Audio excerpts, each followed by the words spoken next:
You are now entering Dalyxman'S world.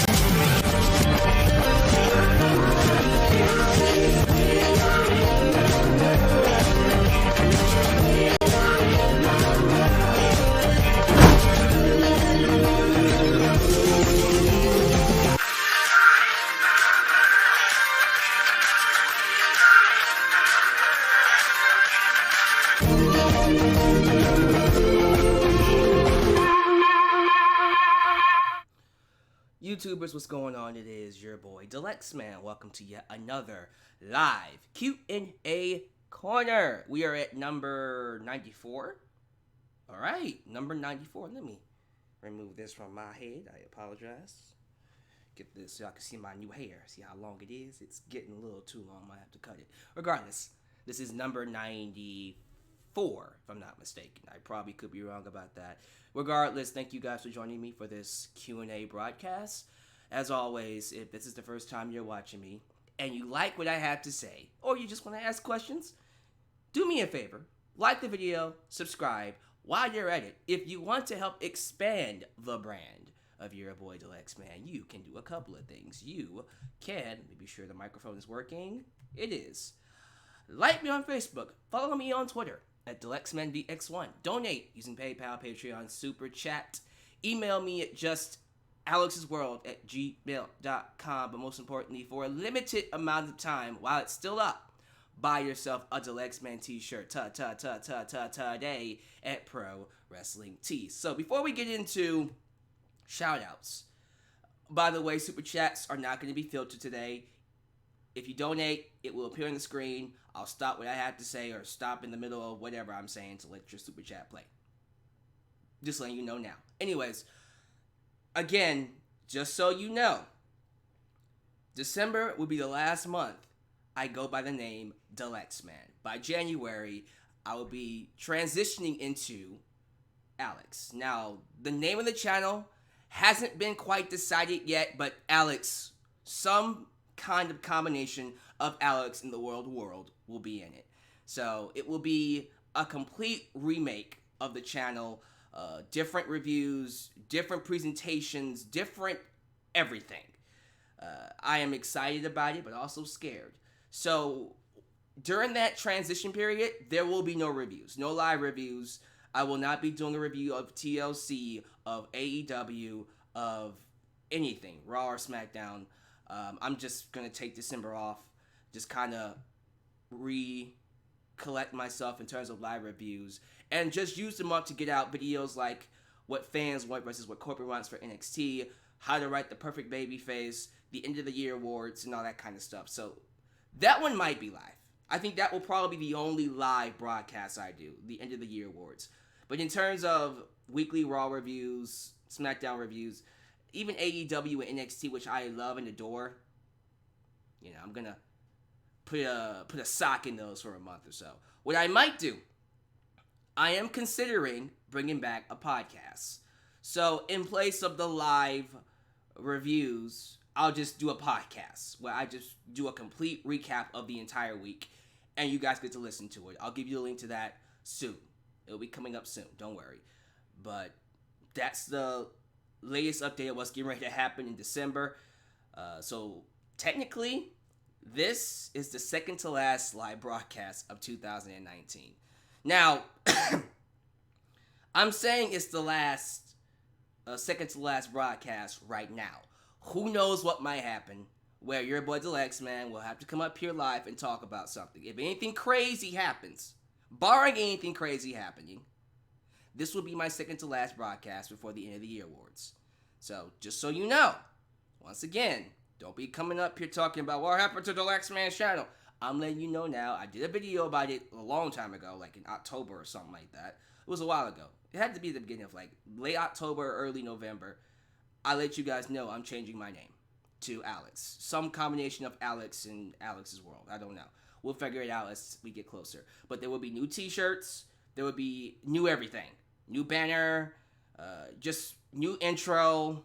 New covers. All of that. So everything's being changed up. And I'm excited.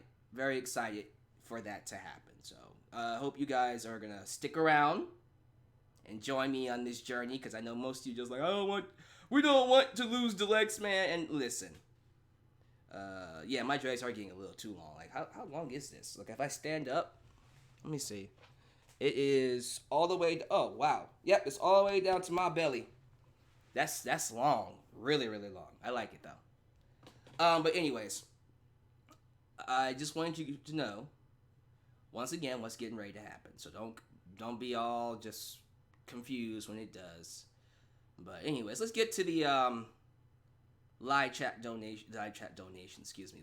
We ain't got no donations yet. By the way, like I said, donations are not gonna be filtered. You can just donate and it will play. I'm pretty sure some fans won't like that, but that's how we're doing it today. Let's get to some shout-outs. That's what I meant to say. Let's see who's here in the live chat. We got Coltrane. Coltrane? My bad. Coltrane. It doesn't even say Tran. I need my glasses. Coltrane. Adam Ritter. James H. Sam 3. Elijah Washington. Official Danita C. I was going to say Elijah Washington twice. There's a lot of Elijah Washingtons. Elias Ademi. Brandon Workman. Jordan Williams. Keyshawn Martin. I got that one right. DeAndre Kidd. Bryce Blackwell. I'm saying it slow so I don't botch your names. Yeslin Velnet. See? I still botched it. Is it Velez? Yeslin Velez. McLean Roach. Jet the Hawk. Chase Games. Martis Bowman. Mr. Bowman. Welcome, Mr. Bowman. McMahon, aka Atlanta, Spain. And let's do one more. Early crowd right now. Not really expecting a lot of people. Let's give it to... And I guess it's gonna go to... Did I say everybody's name? I feel like Sonic the Human. There we go. I feel like I was getting ready to miss somebody. So there you guys go. Thank you guys for watching. I hope you guys are enjoying yourself, enjoying the live broadcast.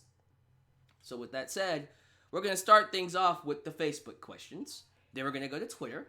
Then we're gonna close out with my questions from Gmail. So we're going in that order: Facebook, Twitter, Gmail, and if I have some time, I'll do some live chat questions just to say what's up. But these usually go like almost 2 hours. By the time I hit an hour and a half to 2 hours, I'm tired and I'm getting off. So again, if I get through these next questions as fast as I can, I'll happily do live chat. No promises. Here we go. First question comes from Jarrett Anthony Simmons from Dallas, Texas. He asks, what was a storyline in WWE that actually made you emotional? I remember the APA put out a "Sorry We're Closed" sign on their office door when the two had to break up, and I almost legit shedded some tears. The last one that got me emotional was, of course, in 2014 when Daniel Bryan got his moment at WrestleMania 30. That was just a really heartfelt moment. And one of the best storylines in WWE this past decade, if not of all time. Because WrestleMania 30 is going down in history as one of the best WrestleManias, period. For me, it's top 5. It's kind of hard not to put that at least in your top 10. At least. Good luck finding, 10 better WrestleManias than WrestleMania 30. It doesn't have to be in your top 5, but if it's not in your top 10, I'm not going to take your list seriously, because I can't even name you 10 WrestleManias that are better than WrestleMania 30. That was a really good WrestleMania. Really, I'm underrating it. It was an awesome WrestleMania. So, that's just how I feel. That was the last emotional storyline for me. Thank you, Jarrett. We got a super chat. After Dalbrock lost, he should have been serious. After Dalbrock lost. After he lost to Brock Lesnar. We'll talk about Kofi in a second. One of these questions is about Kofi, trust me. Anyways, Chase, who's also Chase Games in the live chat. He is from Florence, South Carolina. How would you book The Undertaker versus The Fiend? I wouldn't. Sorry. And if I did, it would be a squash match. The Fiend would dominate Taker, beat him in 2 minutes? Get him in and out. have Taker take a few bumps, and we're out. Otherwise, we're not booking the match. What are some of your favorite Christmas memories? I remember, and this was back in the Stone Age, when it was very popular to have the Power Rangers Megazord toys, right? And I can remember it was my sister, my brother, and a couple of my friends who lived down the street. It was, which season was it? It wasn't Mighty Morphin. I had that Zord, by the way. That was given to me when I was like 3, 4. Jesus Christ. No, this one was, the one in space. Power Rangers in Space. I was 7. I remember getting the Zord. And, you know, I remember taking so long to put it together because for some reason it just couldn't, it didn't click with me. And then I finally got it together. I had people I hung out with, but I didn't have friends. Tell me why, when I had this Zord, all of a sudden, hey Alyx, you want to play with us? So apparently, having a Power Ranger Megazord got you friends. That's how popular it was, for real. I'm dead serious. I'm not making this story up. Having a Power Ranger Megazord got me friends. Interesting enough. You know what also got me friends? An N64. I got that on Christmas too. That was my second favorite. That was actually the very next year. Because Power Rangers in Space was what? That was 1990. Was that 1996? That was 1996. N64 came out in 1997, right? Yes. 97 or 98. Whatever year that N64 came out, that was my second favorite. So yeah, those are like the only 2 memories that come to mind. A Power Ranger toy and a N64. Shows you what kind of person I am. Alright, who would win in a wrestling match between your boy Dalyxman and Vincent Kennedy McMahon? Well, Vince, here's the deal. You might be stronger than me. You might have muscles.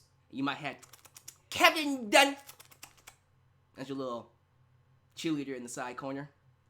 But understand something here. I'm a Houstonian. Down here in Houston, we don't play.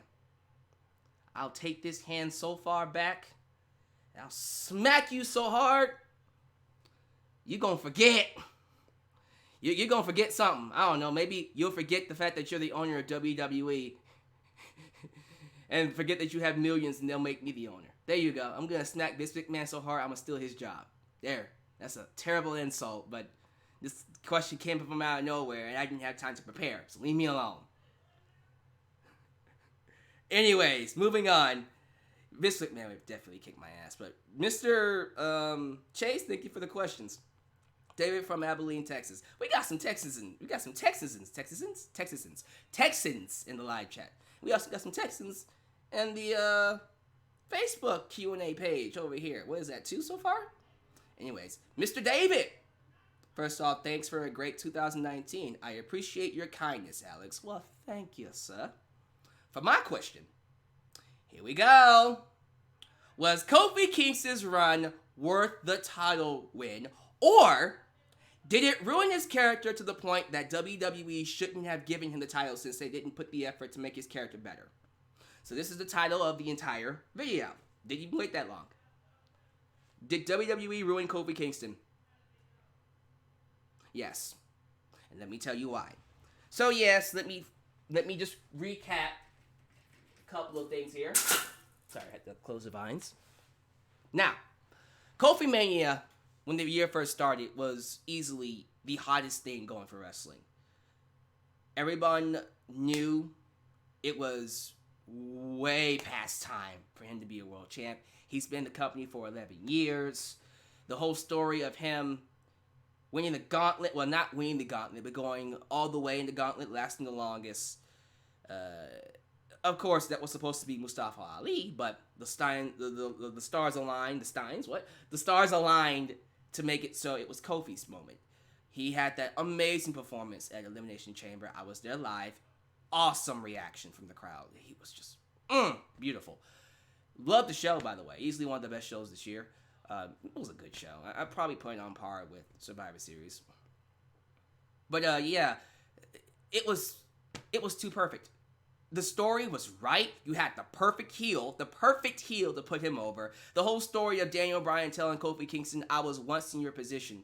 I was you. And then you had that story of Bryan looking at himself when he looks at Kofi.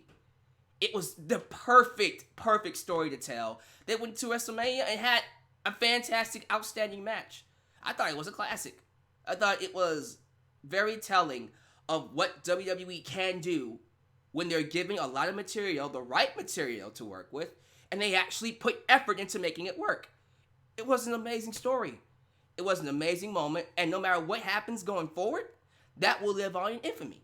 That title victory, the whole Kofi Mania rise, will go down in history as one of the best babyface rises to a main event status ever. It really will.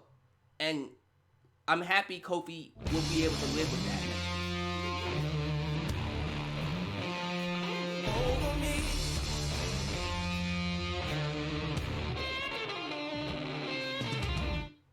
How was your Thanksgiving? Oh man, thanks for asking. It was good. I really spent it to myself. You know, I didn't go out to see any family or anything like that. I just decided to chill. I'm currently in a, how you put this? A self-discovery phase in my life where I'm trying to find out things that I like about me and who I am and what I like. And so I'm not spending too much time around people as much as I should, but that's okay. You know, I'll make it up. I told my family I'll make it up to them next year, but I spent it to myself. Had some turkey, had some corn, had some greens, had all the 9 yards. So I'm also trying to eat healthy. I'm drinking a lot of water to clear up my skin, by the way. Notice my skin's getting a little clearer. For real, like, it is. It's starting to clear up a little bit more. But, you know, like, my eczema is barely showing now, so. But, yeah, thank you for that question. Back to Kofi Kingston. So, yeah, Kofi Mania. Great rise. Following that, I gotta be honest. As much as I appreciate them giving Kofi the belt and having him hold it for 6 months, which, by the way, I am shocked they let him hold it that long, because I was thinking he would drop it immediately after he won it. He was going to get the moment, and then he'll drop it to Daniel Bryan the next month. That's what I thought was going to happen. But then Bryan got hurt, and then Kevin Owens got the title shot. He turned heel, which was stupid, by the way. You didn't have to turn him heel. I still reiterate this. You never really had to turn Kevin Owens heel, because what? Not even that long after that, around SummerSlam, he's back to being a babyface. But whatever. He had that feud with Kevin Owens, then he had a feud with Dolph Ziggler, then he had a feud with Randy Orton, and all of them were bad. All of them were bad. The matches themselves were decent. The Randy Orton matches sucked, but I didn't think the feuds lived up to the hype, because, let's be real, they didn't do anything with Kofi Kingston's character. He won the championship and remained POP, hold it down, power of positivity Kofi. Didn't get his own interest thing, which, by the way, he was supposed to get. They actually made him his own interest theme. It was going to be like a remix of SOS. It was going to be awesome. They haven't released it yet, but the people who made it came out and said he was supposed to get his own theme again. But WWE said, nope, New Day is your theme. Never got a chance to advance his character. Never got a chance to really stand out as a main event player. Didn't even main event. I don't think he main evented any of the shows. Hold on. No. Let me see. He didn't main event Backlash. He didn't main event Extreme Rules. I know that. Didn't main event SummerSlam. Yeah, sure. No, he didn't main event any of the shows. Someone go back and check. Because I feel like he main evented one pay-per-view. But, you know, he wasn't even main eventing SmackDown. The only time he main evented SmackDown was against Brock Lesnar. We'll get to him in a second. But they wasn't treating him like a world champ. He wasn't acting like a world champ. He was still coming out, acting all goofy, throwing pancakes. Every once in a while, you'll get serious Kofi Kingston. And when he's serious, it's like night and day. It's a totally different aura to him. It's like goosebumps. I remember the promo he cut on Daniel Bryan in that contract signing segment before their WrestleMania match. I was like, that's it right there. That's the main event player. We never got that. We never got through that entire 6-month span. Except for that one segment where he did the boom drop on Randy Orton as like a, tribute to what he did to him in 2009. See, the Randy Orton feud had promise. I'm not going to sit here and completely crap on it, because the whole build-up, him bringing back the stupid, them acknowledging the feud, and Randy Orton admitting that he buried him, and he'd do it again. He doesn't feel sorry for it. It had potential. I'm like, okay, that was a good segment. But then the matches sucked. So it's like, okay, well, this feud is a no-go. Nothing about Kofi's run was all that spectacular, but we dealt with it because he's getting a run. He's getting a chance to run with the belt. We can always establish him strong later. And then he fought Brock Lesnar on the first SmackDown premiere when it comes to Fox. The Fox premiere of SmackDown. And he lost in 6 seconds. Do you understand how damaging that is? Why fans just feel like this entire run was pointless? You had this guy have an amazing moment, which again will never be taken away from him, at WrestleMania 35. Amazing moment. But then the follow-up was garbage. See, at least when Daniel Bryan won the WWE Championship at WrestleMania 30, he didn't lose the belt in 6 seconds. Matter of fact, he wasn't going to lose the belt in 6 seconds when he fought Brock Lesnar at SummerSlam. The SummerSlam match between Cena and Brock was supposed to be the match between Daniel Bryan and Brock. It was supposed to be that exact same match. Which I'm kind of glad it didn't happen that way, because it made Brock look even more like a monster, honestly. But Bryan didn't lose the belt. He gave it up. He never truly lost the championship. He had to give it up due to injury. Let's not forget about that. So you can sit here all day and talk about, well, what if Bryan would have lost? No, he wouldn't have lost to Brock Lesnar in 6 seconds like Kofi Kingston did. What they did to Kofi, and I'm still going to harp on this until it's addressed and they fix it. What they did to Kofi is the very definition of a burial. You had this guy for the last 6 months just beat weak roster. And I'm sorry, they are weak main roster characters. Nobody on the main roster today, honest to God, other than a few people, should be sniffing the world championship. The entire SmackDown roster, especially during that time, was very weak. So you had a weak roster to work with, which, by the way, same thing goes for Becky Lynch and Seth Rollins. But unlike Kofi and Seth Rollins, who both just flopped as world champs, unfortunately, Becky still came across as a legit main event player. She maintained a lot of her momentum going throughout the year. She still became the top and still remained the top face of the company until the Fiend came along and took that away from her. Which makes sense, because holy crap, the Fiend is awesome. But you have to understand something. What happened to Kofi and Seth Rollins, you can sit here all day and put the blame on them here and there, and Seth Rollins deserves a lot of the blame for this. What happened to them was a result of bad booking. WWE just mishandled both champions. WWE does not know how to book champions anymore. And the fact is, unless you're able to make the championship matter yourself, because you have creative freedom or you have a Paul Heyman, just saying, you're not going to look strong. The death knell for Kofi Kingston, the fact that he lost the match was one thing. That sucked. If they would have done a follow-up match like at Survivor Series, okay, I want a rematch against Brock Lesnar, which would have been nice. And then he had a longer match or won the championship back. But even if he did win it back, he had a longer match to redeem himself. We would have been good. We could have easily moved on from that and done something else with Kofi. But the fact that he lost it, and then a week later, he's smiling.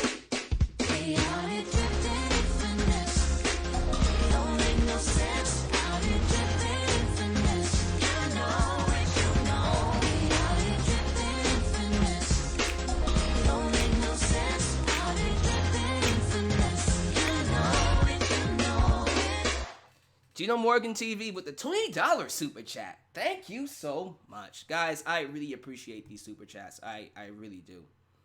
But, the champions look very weak And that's all on WWE. Kofi Kingston could have easily kept some of his momentum if he was to have a rematch with Brock Lesnar and last a little bit longer. But no, right after he lost the belt, he's acting all happy, throwing pancakes and smiling the very next week like he didn't give a shit. Like he never cared. And not at one point, even though they addressed it with other characters, sorry you lost the championships in 6 months, and after a 6-month reign, you lost it in 6 seconds. 6 months, losing in 6 seconds. I like how that ties in. But yeah, it's one of those things where the character itself showed us that it didn't care, and it really, really made him look way, way too bad, and it killed his momentum, honestly. So it wasn't just the fact that he lost the championship, it's how he reacted afterwards. He doesn't care that he lost the championship. He's settling for the tag team titles. That's how you ruin a character. Because the fans really got behind Kofi to win that championship because he wanted it. When he wanted it, we wanted him to have it. So now that he doesn't want it and he's settling for the fact that, okay, I got my moment, I'm good.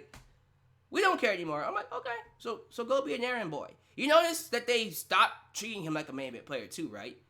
He started losing matches and he got put in the goddamn pre-show at Survivor Series. Your former world champ was put on the pre-show. And don't sit there and tell me, anyone can be on the pre-show, it doesn't matter. They wouldn't ever put Roman Reigns or Brock Lesnar on the pre-show. When they do, we can have that conversation. But they'll never, I guarantee you, never, ever, ever will they put Roman Reigns and Brock Lesnar on the pre-show. They'll put Bryan on the pre-show because Bryan doesn't care. Bryan will do it. He's cool like that. But they'll never, ever put a main event, a main eventer like Roman Reigns and Brock Lesnar on the pre-show. Ever. So don't sit there and tell me that anybody could be on the pre-show. Bull crap. This is what you call a sabotage, ladies and gentlemen. The rise and fall of Kofi Kingston, or Kofi Mania. We watched it happen live on TV, week by week. And it's still sad to watch. Can he be saved? And this is the last thing I'll talk about before I move on. Can Kofi be saved? Yes. I was going to save this until my Royal Rumble video where I talk about the top 5 people to win the Royal Rumble, but I'll spoil this one. Meaning I'll have to open up the video with this one when I do it at the end of December. When it comes to my top 5 people to win the Rumble in 2020, number 5 on that list is Kofi Kingston. If you have Kofi Kingston come out, I don't care when it happens, Saturday, if it happens Friday, it's my bad, Friday of the week before the new year or whenever, he needs to come out and say, my goal is to enter the Royal Rumble, win the goddamn thing, move to Raw to avenge my loss against Brock Lesnar. You can do this whole story where he tries to act nice. He's playing with the power of positivity just to kind of hide from the fact that he's not bothered by this. But as time goes by, tell the story that it is bothering him, that he's pissed off and he's sick and tired of people, forgetting who the hell he is and treating him like crap. So, he needs to get that story. Even if he doesn't win the Rumble, you can at least use that story to do what I think inevitably needs to happen anyways, and that's break up the New Day. I think that loss to Brock, should be a catalyst. The catalyst for Kofi being the guy to break up the New Day. Because the power of positivity isn't working out. It didn't. It's just keeping him handcuffed now. And he needs to break free. So, my prediction is, and I'll go into a lot more detail about this when we get to the Royal Rumble video. I hope Kofi Kingston does enter the Rumble. I hope he at least lasts a long time. Goes all the way to the last 4. And if he wins it, great. If he doesn't win it, he's not my pick to win. But at least he looks good. And then you can use that story, the fact that he got that close to winning the Rumble, and have him break up or attack one of the members of the New Day, turn heel, and go to Raw. And personally, I think him and Xavier Woods should be a thing, be an item, if you know what I mean. Xavier Woods should be his manager, and they should, do their own thing. And Big E should stay on SmackDown and be a top babyface. I think Big E would. I'm ready for Big E to be a singles player too. I think that would be an instant main event player if you let him loose. But there's so many things we can do to fix Kofi, but they need to take the initiative to do what is necessary. You got to break up the New Day. It's time. It's time. How long has this group been around? 5 years? Because it debuted in 2014. I know that. So, 5 years.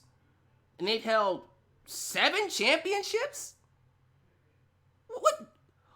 Y'all, what is there to do? There's nothing else to do. There's nowhere else to go with the New Day. Break them up. They can be friends. You can have them do up, down, down as separate people from the TV show. But they're heels now. Xavier Woods and Kofi Kingston are heels. Big E will be the babyface. Do something else different. Just do something else completely different. And revitalize Kofi. Because he needs it. He desperately needs it. So that's basically what I'm going to talk about when it comes to Kofi. You'll get this somewhat similar speech when I do my Royal Rumble review. But yeah, that's Royal Rumble review? What? Sorry, that's not what I meant to say. My Who Will Win the Royal Rumble 2020 video. But give me your thoughts about Kofi. Please, I want to get your thoughts on Mr. Kofi Mania, the rise and fall of Kofi Mania. Do you think he can be salvaged? I was going to say sabotage. He got sabotaged. Do you think he can be salvaged? And it doesn't have to be my way. If you have another way to salvage him, please let me know down below in the comments. If you want to email it to me, feel free to do that as well. But I'm sorry, it's really hard for anything else to really work for Kofi here. So, thank you guys for that awesome question. That took a long time, but it was the crux of the video. So, the rest of this is going to be random questions from people. Moving on. Thank you, David, for that really cool question. Rohan from London. If MVP came back to the WWE, who would I have him feud with? I don't know. Who could MVP feud with? The Miz? First off, I would turn him heel. And Miz is a face, although he should be a heel.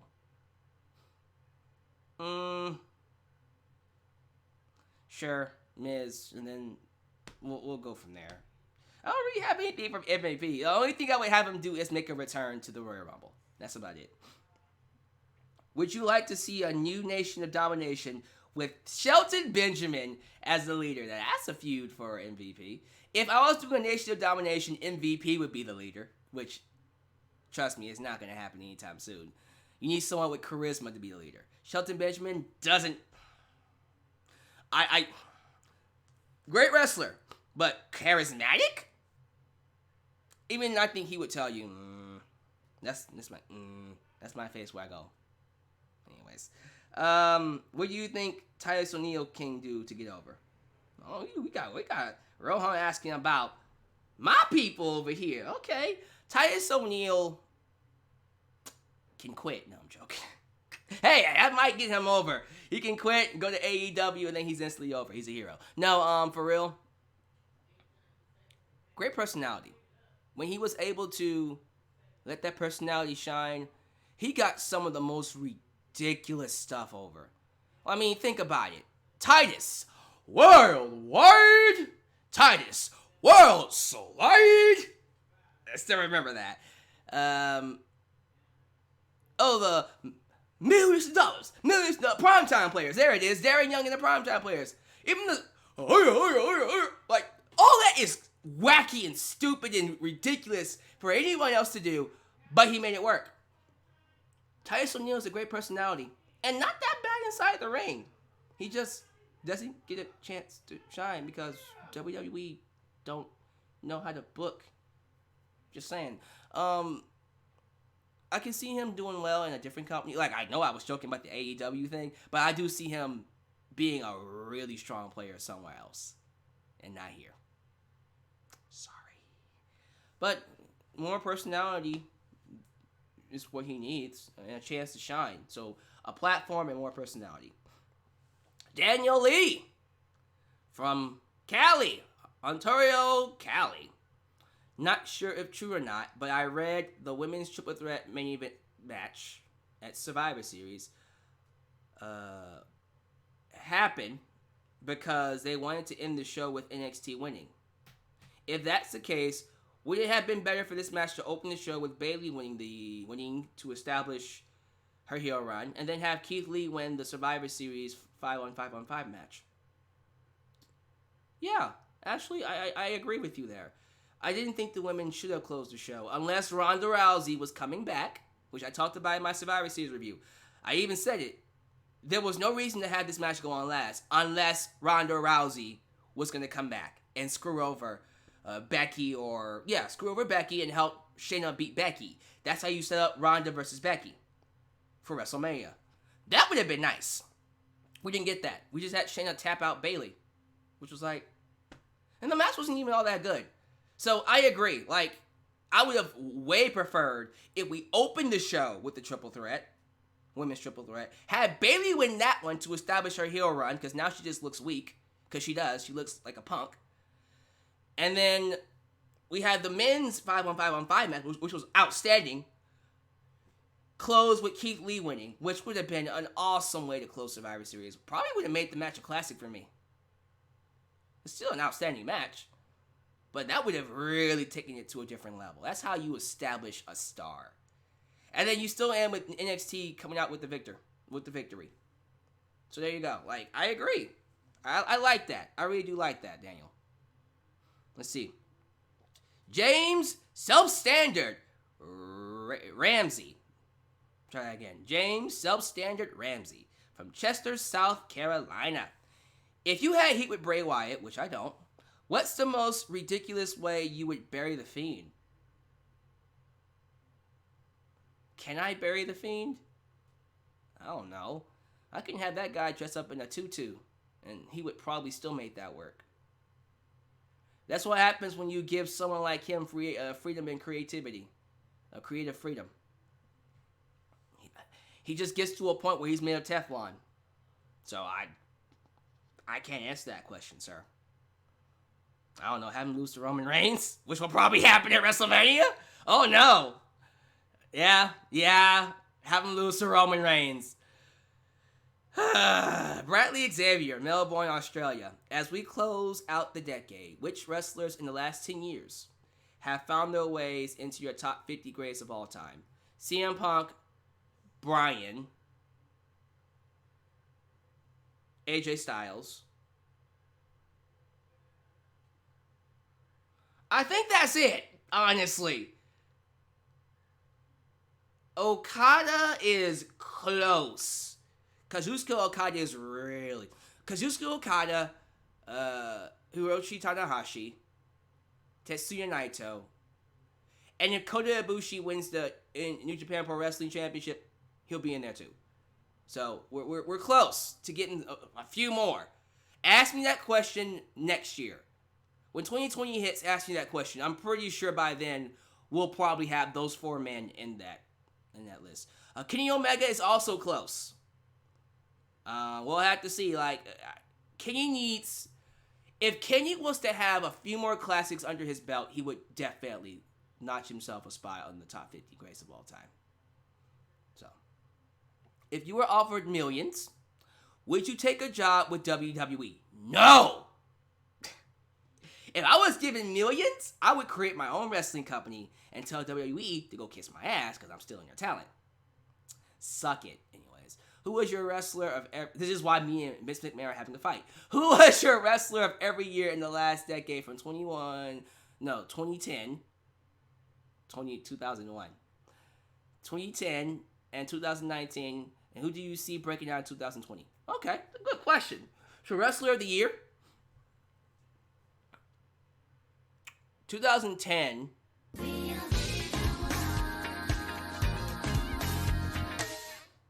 Can NXT have their very own wrestling game?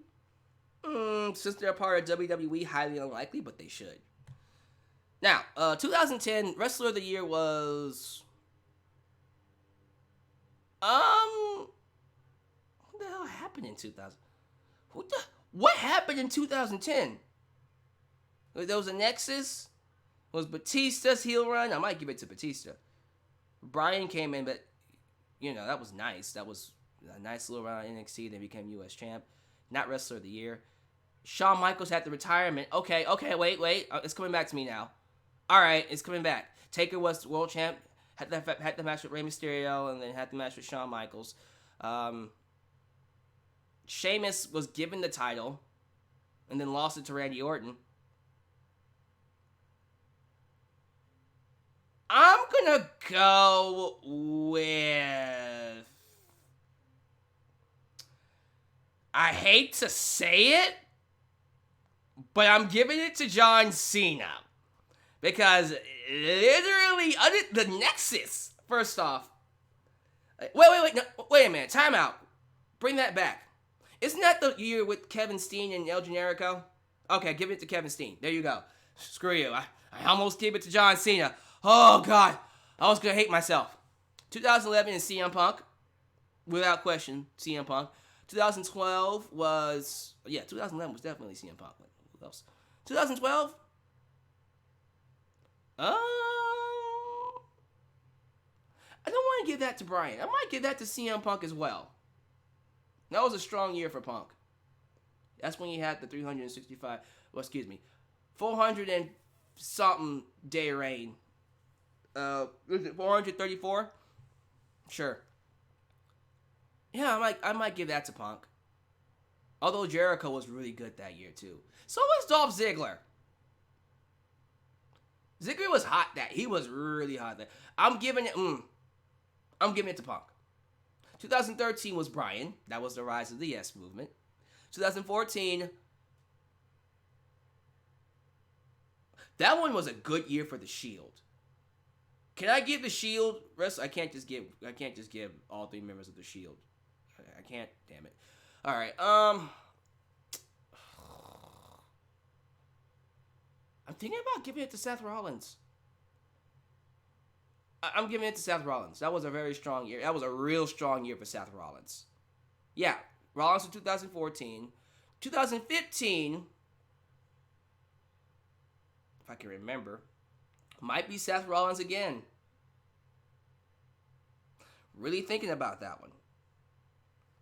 I don't know. That one, I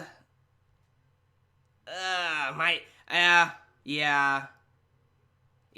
give it to Rollins again, because I don't remember watching a lot of, because NXT started getting popular around that time, right? Okay. Match of the year was Bayley and Sasha in 2015. Sami Zayn was hurt. Tell you what, I'm gonna do an underdog pick. I'm gonna give it to Kevin Owens. I thought Kevin Owens had a fantastic year. Although he had an awesome year, he had that amazing run, won the championship in his first match. His first takeover match. Not his first match, his first takeover match. Moved up to the main roster and beat John Cena. That's huge. Clean.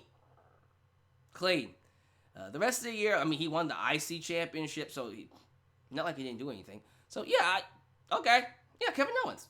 2016, Finn Balor,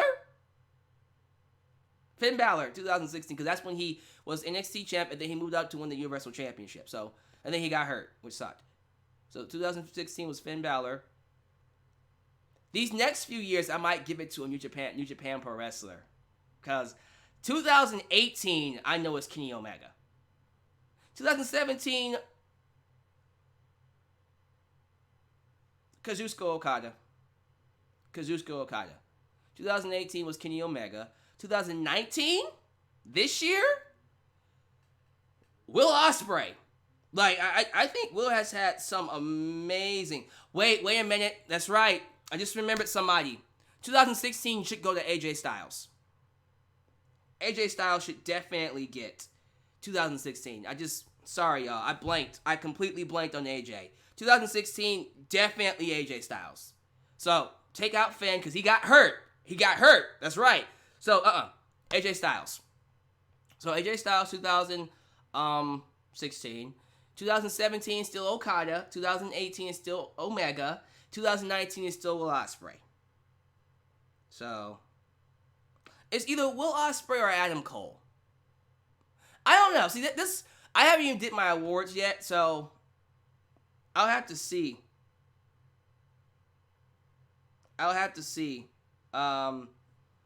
Shoot. I might, because, 2018 was either going to be Gargano or Omega. I gave that one to Omega. I don't know. I like Will Ospreay or Adam Cole. I might give it to Cole, actually. I'm really leaning on Adam Cole. I might give it to... Oh, Jericho's had a great year, too. I'll have to figure it out. I think Ospreay, his body of work this year has been absolutely fantastic, so I might give it to him. But Adam Cole did beat Bryan. He did win the championship. He did wrestle at War Games. He had a really good year.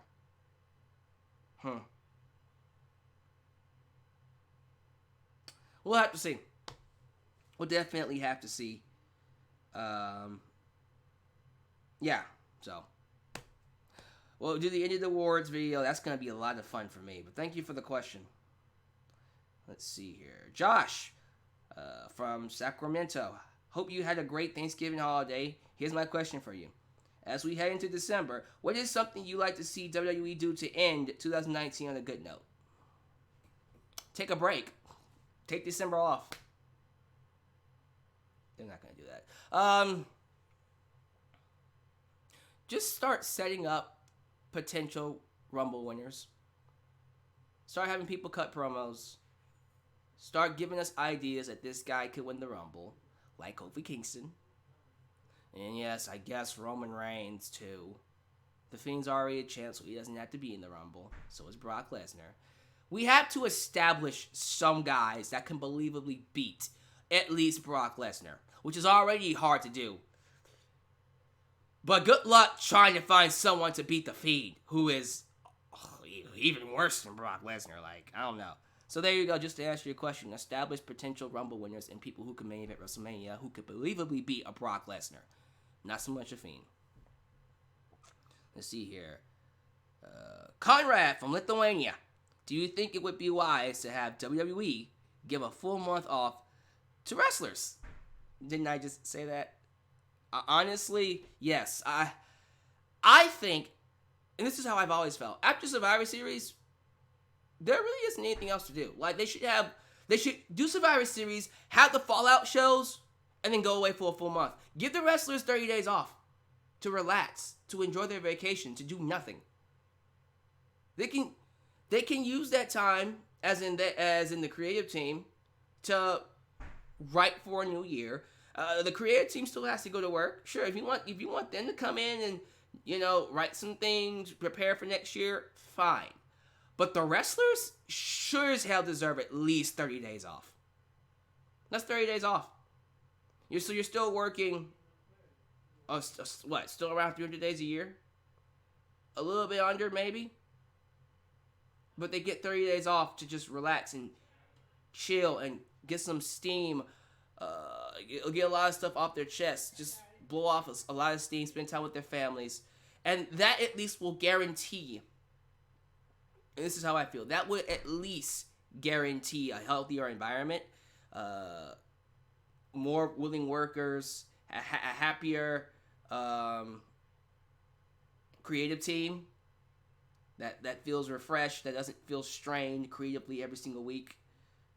I don't know. I just feel like, for me, December is just a bad month anyways. I'm not going to use my month to spend $500 on an AEW or WWE ticket. I'm going to use that month to spend money on presents for my family and friends. Now, I don't have a lot of friends now. I made sure of that. But still, I got people I love I want to spend that money on. So, let's see here. Basil or Bezel? Bezel. Is it Basil or Basil? I like Basil. Basil GTS. What is the perfect match for the Fiend at WrestleMania? The perfect match? Brock Lesnar. It won't happen. It'll be against Roman Reigns. So, have fun with that. Do you think in your heart of hearts, Adam Cole and the Undisputed Era will be ruined once they get to the main roster? Yeah. Anything that Vince touches gets ruined. That's why I always feel if the wrestlers are creative, send them to NXT. Let them get themselves over. Learn how to stay over and remain strong.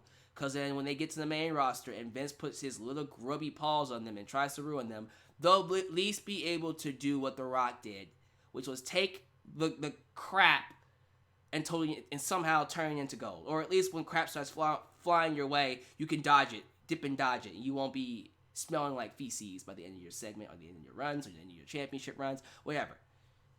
It's very important that these wrestlers learn how to work with crap, and they're not going to do that in the main roster.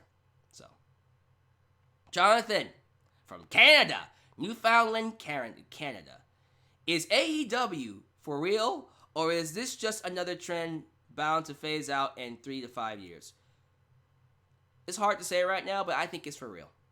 I think we're going to see this company remain around for a while, and they're only going to get better as time goes by. Will WWE ever get back to the point of greatness it once was? Only when Vince leaves. And Triple H or Shane or someone who knows what to do, like a Paul Heyman, takes over. And until that happens, it's the Vince show, and you're going to get all kinds of stupid, crazy, cartoony, boring 3 hours of Raw and 2 hours of SmackDown. Al from Brooklyn, what has your favorite WWE moment of this decade? What has been my favorite WWE moment of the decade? Bryan win the championship. Didn't have to think twice about that. What was, in your opinion, the worst thing WWE did this decade? Oh, okay. All right, let me think about this one. We had so much crap. The worst thing they did this decade. I almost said Roman winning the Royal Rumble. I almost did. I think that was bad. What they did to the Nexus was even worse. So, what they did to the Nexus might be. Really thinking about this one. The Nexus was dumb. Rock vs. Cena 2 was dumb. I'm going through all the years, by the way. The bad booking of Braun Strowman, that's one thing, but I don't think that should be top 3. No, I think that's a good top 3. I just gotta pick one. The Roman Reigns' push was horrible too. Rumble or Nexus? Rumble or Nexus? Hell in a Cell was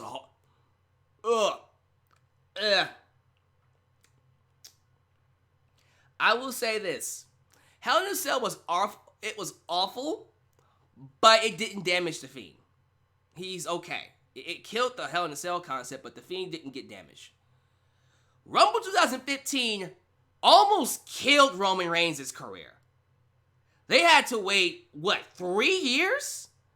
To rebuild him and make him strong before he actually got a chance to beat Brock Lesnar, because, my goodness, it was horrible. I'm going with the Rumble. Rumble 2015 is the worst thing that happened this decade. And I still don't think Roman has quite fully recovered from that. He's in a better place now than he was 5 years ago, but he's... I don't know. I don't think anything's topping that.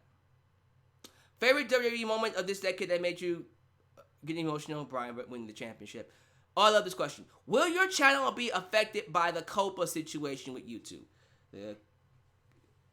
So, essentially, if you don't know what COPPA is, long story short, the government got into a legal battle with Google, and Google had to pay a fine of like 170 million because a lot of their children's content was taking information from kids.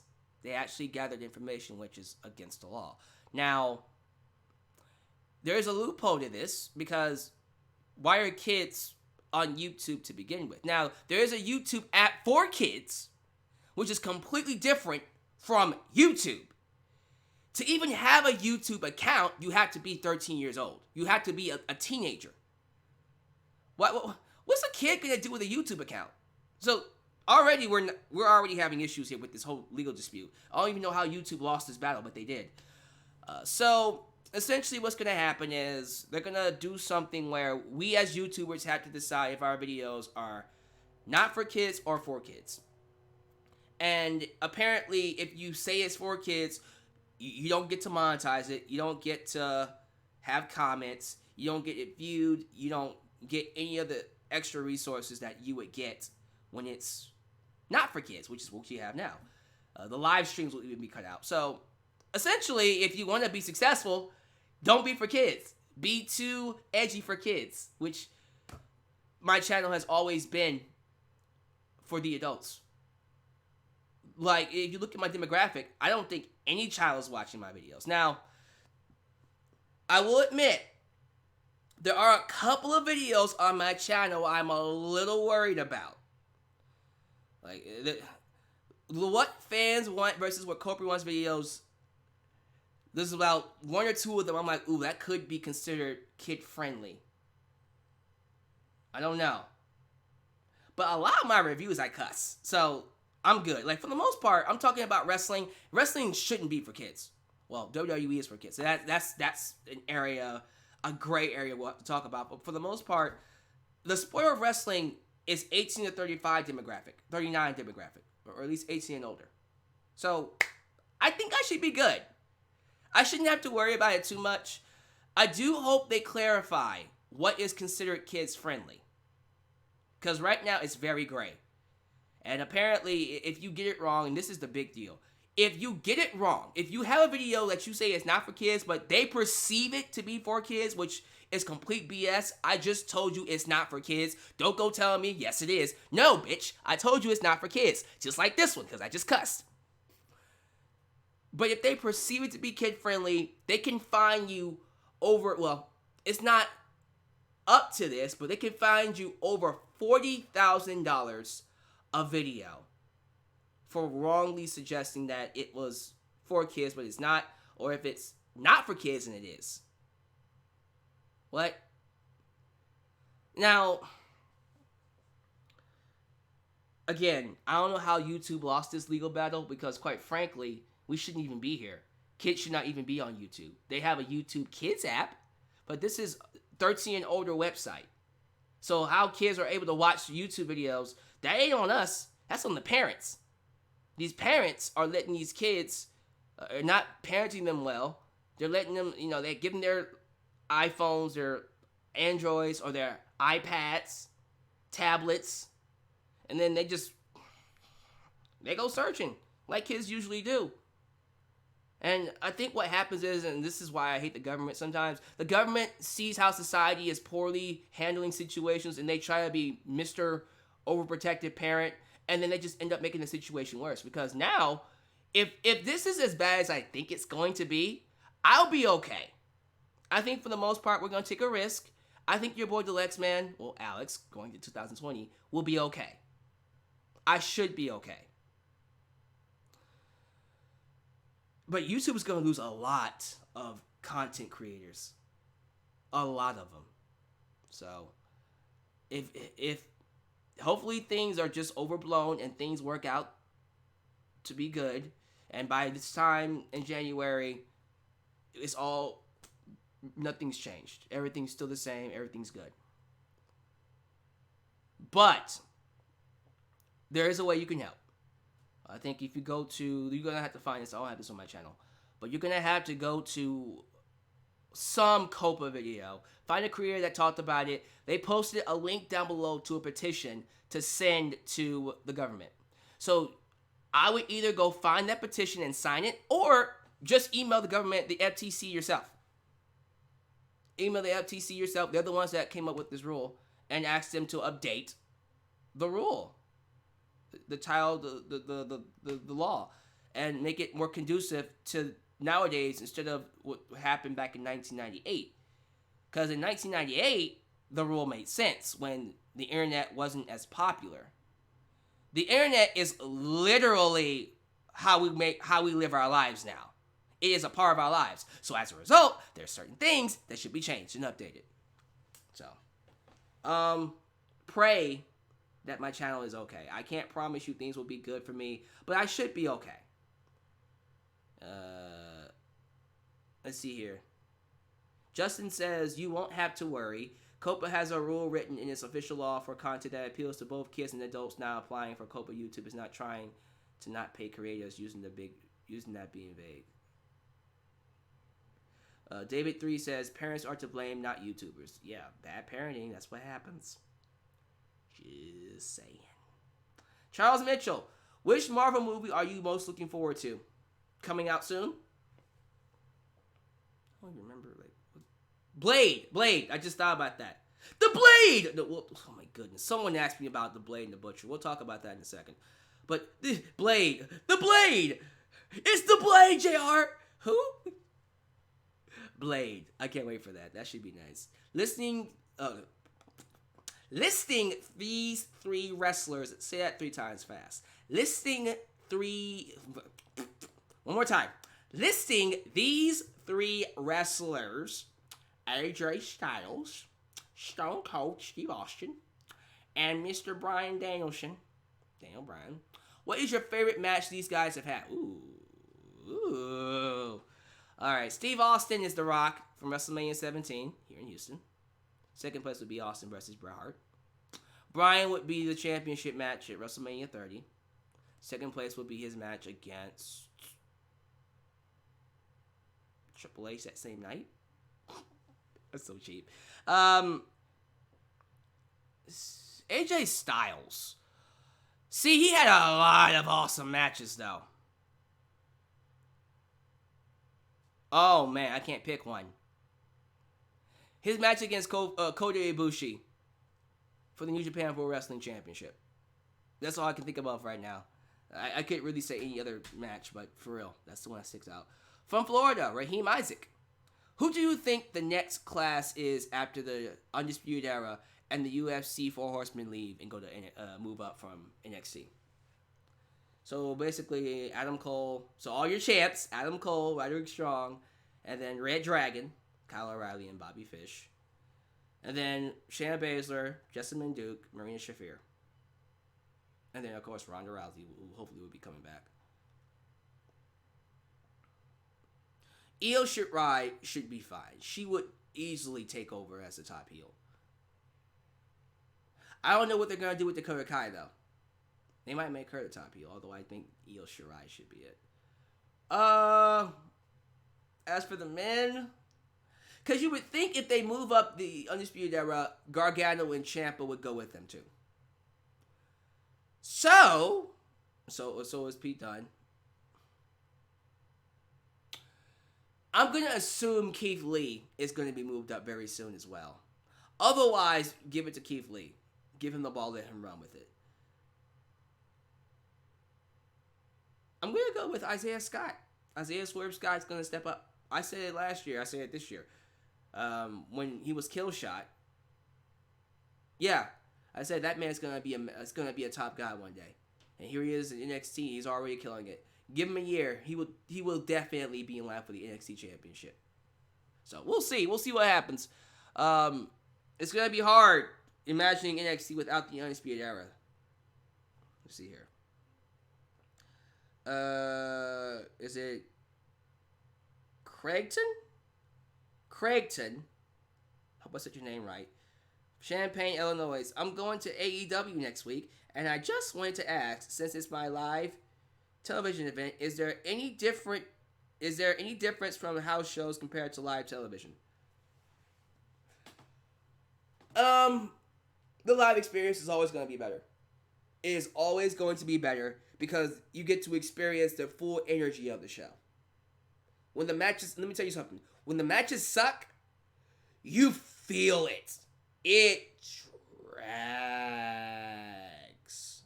When the matches are awesome, oh, do you feel that?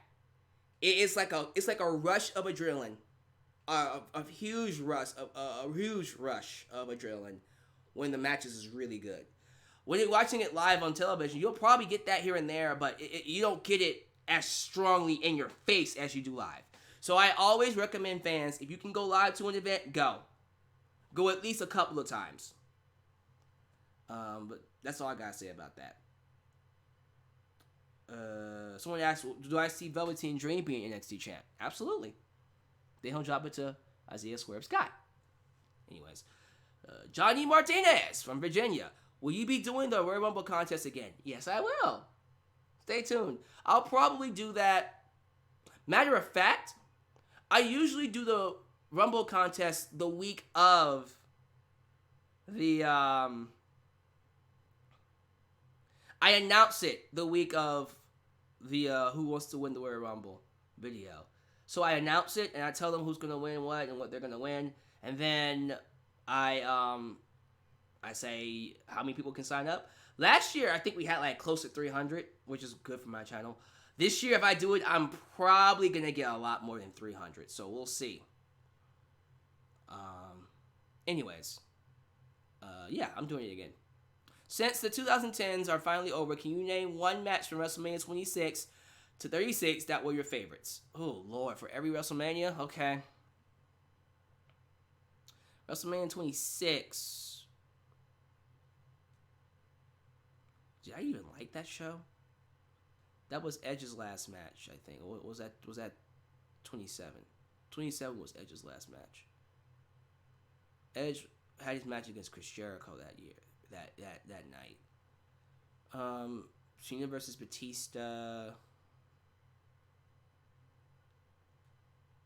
Okay, I'm gonna be cheap. Taker versus Shawn from WrestleMania 26, because that was Shawn's last match, farewell match. That was easy.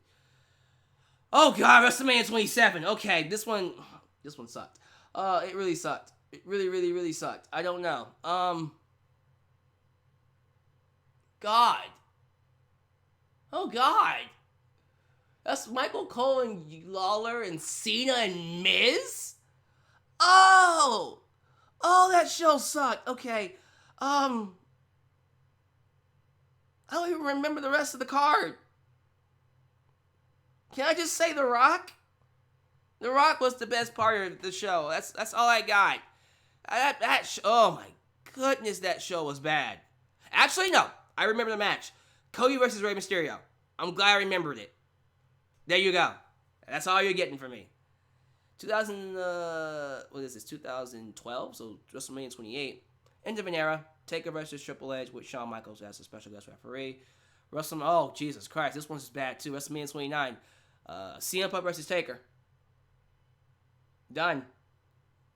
CM Punk versus Taker. 30, Bryan winning the championship in the main event. 31, Seth Rollins cashing in the Money in the Bank briefcase. That was awesome. 32. Taker versus Shane? By default? Is that... Okay, wait a second. Is that the year when the women did the triple threat? Sasha, Becky, and Charlotte?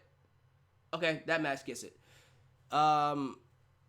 33. The Hardy Boys return. Yeah, Hardy Boys return. 34. I'm blanking. I guess Asuka versus Charlotte? I thought that was a classic. So Asuka versus Charlotte. And then this past year, Kofi versus Bryan. Kofi Mania. Alright. There you go. That was hard. Isaiah Webb from Norbrook. My boy, Isaiah. What was all these? Y'all trying to get me to... Y'all don't want me to leave. I'm going to be up here. I'm going to be up here forever. Rank a top 5 consisting of tag teams across all promotions. Okay. I mean... I only gotta go with NXT, WWE, AEW. So...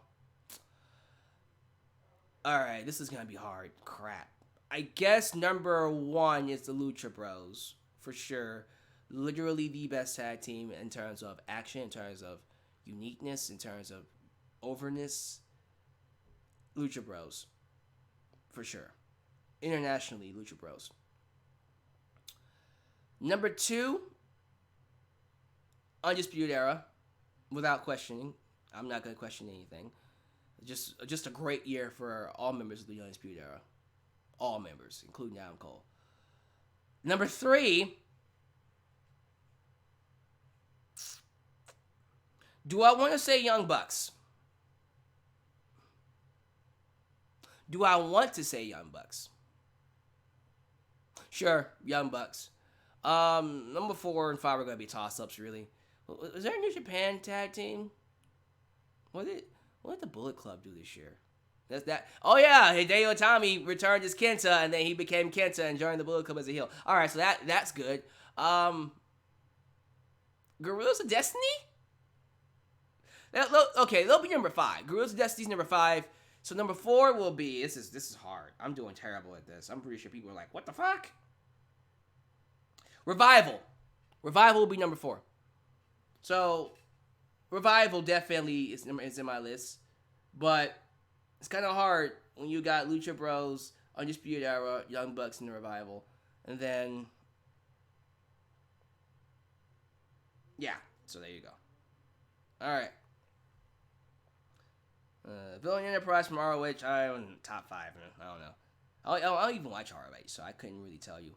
Adam from South Carolina. 2 questions when and who you see beating Shayna Baszler for the title. Who I see beating Shayna Baszler for the title? Rhea Ripley. Easy. Second, when does Adam Cole and his crew get called up? Probably after WrestleMania. Probably. Trayvon Truce from Chicago. Were you ever a fan of TNA? Yes, during the Golden Ages, 2004 to 2006, when the X Division was poppin'.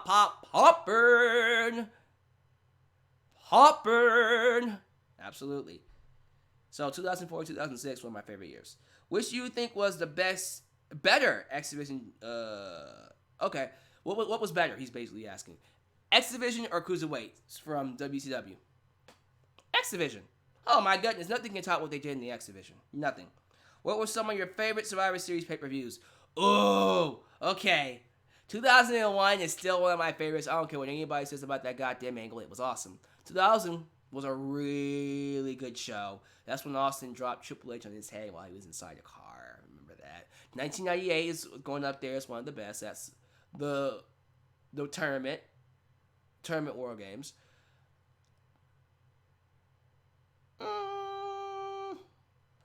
1990, of course, is when Taker debuted. When did Shawn Michaels fight for Austin's career? Was that 2003? That one. 2002 might be one of my favorites, honestly. 2002 was the Elimination Chamber. That was a really good show. So, well, those are the ones that come to mind.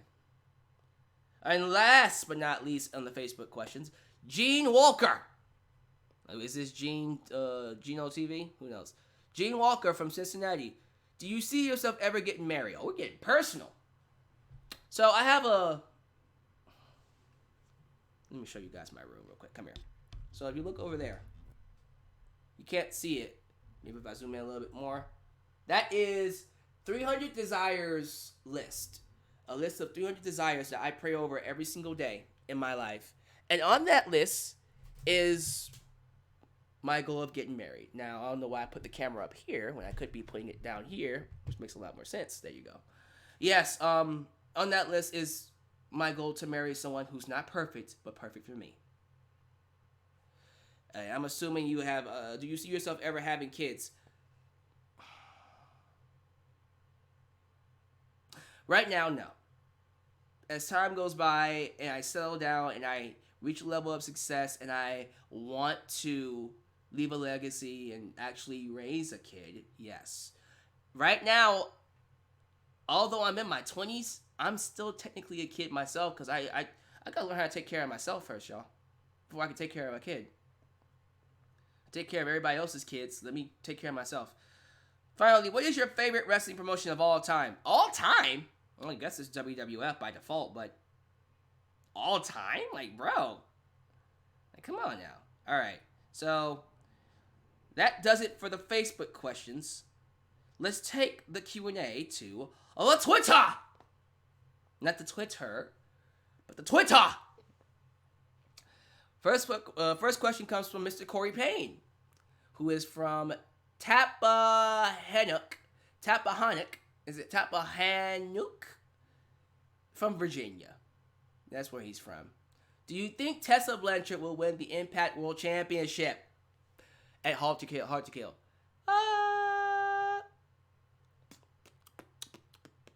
They might give her the belt. They might.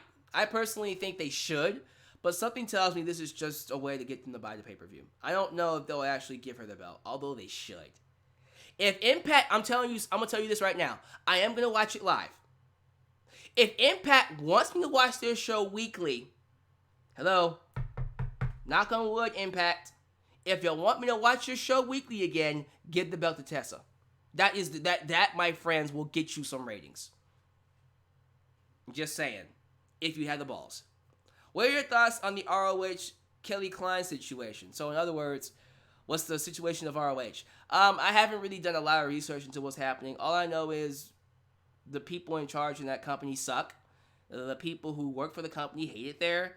Kelly Klein has talked about horrible working conditions, just bad creative, bad TV, just unfair treatment from all across the board. And apparently they told her to her face that we're firing you, but they really meant it like, we're not going to renew your contract. You're not fired. You're not fired. You're still employed. You're not fired, though. But we're not renewing your contract. And then I go to Twitter and find out that ROH has blocked Kelly Klein. She posted about it. So, everybody's a child, apparently.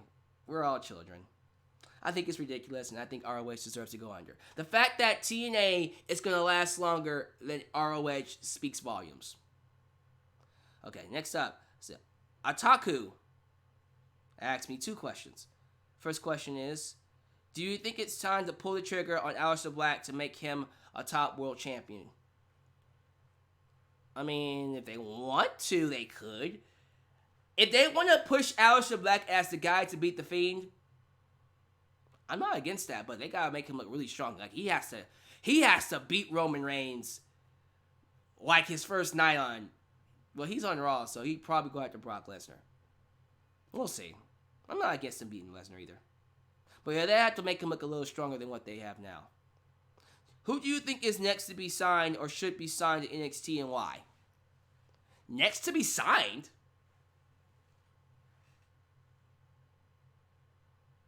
I have no idea. I have no idea because Marty Scurll's going to AEW. John Morrison, I guess he did sign with WWE, but he hasn't appeared on TV yet. If any of the New Japan Pro Wrestling guys get free, they're going to AEW. They're going to AEW because that's the most familiar. I don't know if I can answer that question, buddy.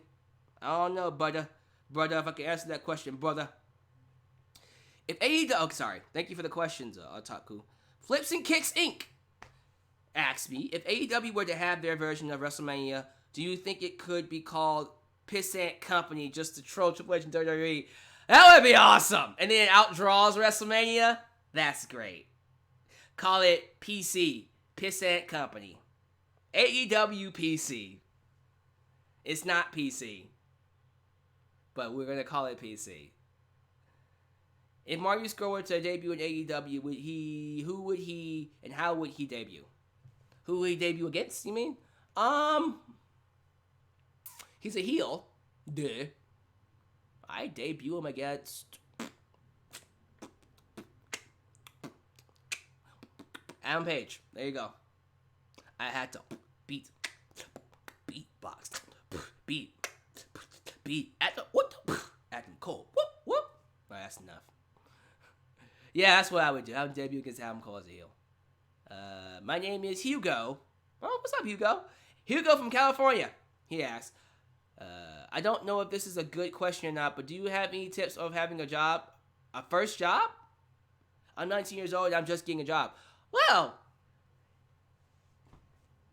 let's have a conversation about your first job. So, my first job was in church. I got my first job when I was 12. Yeah, I played drums for the church and made money weekly. I think it was like $50. It was $50 a week. Good money. Really good money. So $50 a week was my first job. My second job ever was librarian. I worked in the library. We had some, I'm not saying all Caucasians are this way, but we had some nationalists working in the library. Like, they were just wrong and hated black folk. So I didn't last. Not that I couldn't have lasted there, because they eventually grew to like me, because I'm easy to like, apparently. But I wasn't gonna stay for over a year. After that, after my term came up, I was done. I got out of there. So, my advice to you on your first job: have the mindset of going in to do what you're there to do. Do your work, make your money, go home. That's it. Remember what you're there to do. You're there to make a living for yourself. You make some money, get an income, get you an apartment, get you a car, get you a girl, get you a place to chill where you can get some honeys over, get some friends over, and that's it. Because ultimately, the job is just what it is, a means of finance. So you can, live your best life. Now, if you're doing something you like, it's not a job. That's why I always tell people who tell me that I like my job. Oh, then it's not a job. If you look forward to going to work every day, that's not a job. If you wake up going, here we go, it's work. If you have to work to get up, to get out of your, it's a job. That's your job. You don't want to do it, but you got to do it. It's your job. So remember why you're going. That's my advice to you. It's going to be hard. There are going to be days you don't want to get out of bed. But you got to. There are going to be days where your coworkers are getting on your last nerve. There are going to be days your boss is an asshole. That's going to happen more often than not. Or your manager or whoever's in charge of you. They're going to be assholes. And you have to eat it. You have to take it and just keep running with the punches. But one more thing, though. There is a breaking point. There is a point where if you're staying too long and it's getting toxic and it's starting to affect your health, you do need to leave. But don't just quit. Do a 2-week notice. Turn your 2-week notice and then get the hell out when your time comes up. And during those 2 weeks when you turn in, I personally would put in a few extra hours to make a little bit more extra money, because that's going to hold you over while you're looking for another job. That's what I do. If I'm going to quit a job, I always put in a few extra hours on purpose, if I can, if they allow it, to make a few more bucks, so I'll be held over until I look for a different job. I think that's the only advice I can give you. Yeah. That's all I got. Wonder what the job is you're doing. All right. He didn't tell me. Well, thank you for the question, buddy. Brian B., who is from MTL. Should AEW have their own version of WrestleMania? Yes. I don't know what it should be called, but it should have the word wrestle in it. We'll figure it out. They got plenty of names they can use. Who knows? Come up with. My favorite wrestling game of all time, SmackDown vs. Raw 2006? Or 2005. 2005. Yes, 2005. Not changing my mind. FC20. I feel like the weekly shows, Raw and SmackDown, have no soul. He said soul like the bottom of your boot soul. I know what you meant. Your SOUL soul. I pitched the idea of the first Raw of 2020 being a New Year's Revolution edition and be built as a main pay-per-view. My question is, what things would you do to improve the shows and make them feel better and fun again? We gotta get back to telling better stories. Not just stories that are just stories that Vince would like. Telling engaging stories that would get the crowd into the shows. Develop your characters stronger. Make your championships mean something. We got to get back to championship titles meaning something. Stop insulting your audience. Listen to your fans. Ride with the fans. Go along with the fan base. And change your, the presentation has gotten better. I do like the stages of both Raw and SmackDown. I love the new cameras. I'm digging the pyro. Commentary needs to change. I think commentary is still a little weak. It's still very formulaic. We need some energy. Mauro Ranallo is perfect. Mauro, oh my goodness. I missed Mauro this past Wednesday. I missed him so much. I love Tom Phillips. I think he's a great commentator. I think he's better than Michael Cole. But he's not Mauro. Mauro, he is a shot of adrenaline to your goddamn soul. Just right in the soul. Tom Phillips is good. He's just not Mauro. So, yeah. Those are my 5 things they can change. I think that's going to do it for my Twitter. So, last but not least, we're going to go to... Let's see here. I think Google Mail, right? Yeah, Google Mail. All right. So, I only got 4 questions in my Google Mail. So, we're going to read these real quick. From Nathan. Nathan from Indiana. What are your top 5 best and worst moments in 2019? Oh, my goodness. All right. Let's start with the worst first. I would have said this for my End of the Year awards, but screw it. Let's do it. All right, so worst moment in terms of 2019. I gotta put Rusev, Lana, and Bobby Lashley in there somewhere. That might be number 1. I think that might be my number 1. That's gotta be the worst storylines out there. That sucks. I gotta put Kofi in there, who, lost the belt in 6 seconds. That sucked. Hell in a Cell? Oh! Definitely going in there. Taker versus Goldberg. Oh! Definitely going in there. Oh my goodness, there's so much. What I need some, what do you guys think? I need some second opinions on the list here. Because I really want to give the 5th one to Baron Corbin. No. Shorty G. Can I give the 5th one to Shorty G? Tell you what. There you go. Shorty G, Taker versus Goldberg, Hell in a Cell with Rollins and the Fiend, Kofi losing in 6 seconds, and then there's Rusev, Lana, and Bobby Lashley crappy-ass storyline. There you go. Nothing else to say. Best things in 2019. Kofi Mania and win the championship. That's about it. No, I'm joking. Brian's run as the top heel was really awesome. That one was good. It really was. That was one of the best things going for WWE in 2019. Brian's heel run. Oh God, why am I blanking? Let's go. Roman Reigns' return for leukemia was really good. I really enjoyed Roman Reigns' leukemia promo. His promo where he beat leukemia. That was a really good, really good feel-good moment. Really good. The Fiend.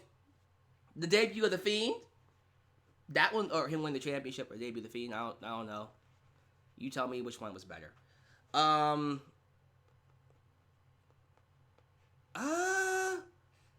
Feel about. See, now we're getting into NXT, which is a completely different. Gargano winning the championship. Finn Balor returning to NXT. Freaking Keith Lee. Had tons of them. I gotta pick one, huh? And then Adam Cole winning the championship too. I think I'm giving it to Gargano. The feel-good championship victory for Gargano. So there you go. Let me see what y'all are saying in the live chat. I'm pretty sure y'all are like, what? Oh,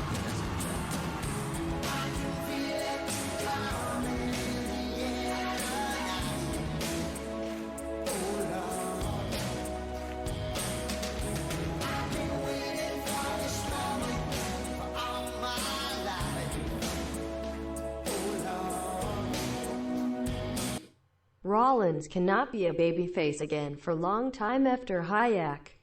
Hayek. I agree. Now after what happened at Hayek. Alright. Coltrane. Hey, Dalyxman.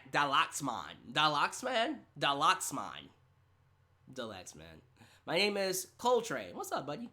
That's my YouTube name, by the way. Don't wear it out. And I'm from Donaldsonville, Louisiana. Currently living in Gonzales, Louisiana. Basically 2 cities just under an hour away from me. And we're like, get to the point! I'm joking. My question is, where do you see wrestling heading into 2020s? Kind of already discussed that. We just need to tell more stories. We tell more stories that the wrestling company will be better. I think AEW will definitely become a second-tier wrestling promotion next to WWE. And hopefully things get a little bit more interesting when it comes to that. But we're going to have to play it by ear, buddy. Brandon Workman. Hey, Dalyxman. Not Dalyxman, but Dalyxman. I'm joking. He meant Dalyxman too. Or should I say, Alyx. Yeah, I prefer Alyx. Anyways, how you been, man? I've been great. Brandon, thanks for asking. He is from Gahana, Ohio. I seen that Chris Van Vliet is on AEW now. So my question is, if AEW called you right now and offered you a role in his position, would you take it? Yeah. If AEW called me to work for them as an announcer, a backstage interviewer, and they're gonna pay me? Yes! I would love to be an interviewer. Just love it. For real. I would love it. Let's see here. Last question comes from Richard Atkinson. I hope I said your name right, Richard. What's up, man? What's up, man? Been following you since 2014. What's up? Hey, if you're looking for a wrestler to interview in a podcast, check out a cat named Jonathan Scrotchins? Like, I want to say Crotchins, but it's like crotch with an S in front, so Scrotchins. I don't know who the hell Jonathan Scrotchins is, but if he wants me to interview him, he has to email me. So, Jonathan Scrotchins, if you somehow find this in this long-ass video, email me at justalexsworld@gmail.com and we'll work something out. Cool? Awesome. This video has gone way longer than I wanted to go. I think we're going almost into 2 hours now, so we're going to cut it off here at 1 hour and 30. And thank you guys for watching. Thank you all for the donations. Thank you for making me a part of your day. I am so proud to have had another successful year in terms of my YouTube channel. 2020, I'm going to do what I can to make this channel the premier spot for wrestling. Because I see people like Solid Monster and Good Mic Work and OTR Essential and all these other people just telling the world that they're the best. No, boy, I'm the best. We the best. We the best. But for this to happen, I need your support. So I hope you guys stick around and help your boy Dalyxman become a wrestling YouTube God. Sorry, I had to get that out. And then you guys can know what it's like to truly be a part of Dalyxman'S world. So, all right, there goes my podcast. Thank you guys for watching. Thank you for making me part of your day. Like the video if you have not. And to those who stuck around, how you feel about Kofi Kingston? Let me know down below in the comments. Until then, I'm out because I'm tired. So this is your boy Dalyxman signing off. Right here, and Dalyxman'S world. I love you. See you next year. Well, not yet. I still got other videos to do. So you'll be seeing me post videos. But in terms of live broadcasts, until something happens, you won't see me until the end of the year awards. So you're not going to see me next year. You're still going to see me one more time. But I'll see you guys next time. Whenever that is, wherever that is. Until then, I'm out of here. Love you all. Peace.